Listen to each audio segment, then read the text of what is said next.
4 accords de financement d'un montant de 237,5 millions de dollars viennent d'être signés entre la Banque mondiale et le Mali. Ces accords interviennent quelques semaines après la reprise de la coopération entre Bamako et l'institution de Bretton Woods. Les fonds soutiendront notamment les efforts en cours au Mali visant à améliorer l'inclusion sociale, la santé, l'accès à l'énergie et les transports terrestres.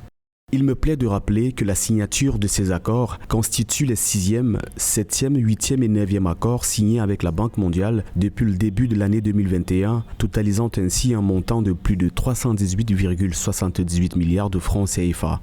De ce financement, 52,5 millions de dollars sont destinés au renforcement des programmes de vaccination contre le coronavirus, 100 millions de dollars pour le projet communautaire de relance et de stabilisation au Sahel, 55 millions de dollars soutiendront le projet régional d'amélioration de l'accès à l'électricité et de stockage d'énergie par batterie. Les 30 millions de dollars restants serviront à désenclaver les zones rurales isolées et mal desservies de Bamako.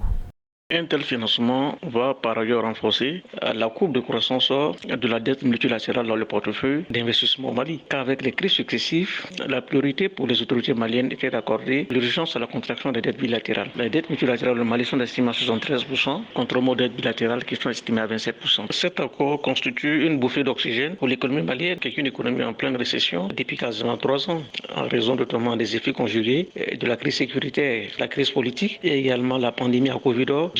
La croissance économique malienne s'est contractée de 3 points, passant de 5,3% à 2,1%. Cette bouffée d'oxygène, la Banque mondiale va permettre alors de réduire la fracture énergétique au Mali en essayant de renforcer la fluidité du transport terrestre. Donc c'est une avancée réelle permettant à une économie soxifiée de l'embargo de la CEDEAO de pouvoir effectivement entamer un nouveau départ dans le cadre alors d'une trajectoire de la croissance économique. S'agissant du projet d'électrification, 70 000 personnes supplémentaires situées dans les zones périurbaines et rurales du Mali devraient être raccordées. Selon les autorités, cet appui marque la volonté de la Banque mondiale d'accompagner le gouvernement de transition du Mali dans sa stratégie d'amélioration de la situation socio-économique et sécuritaire du pays.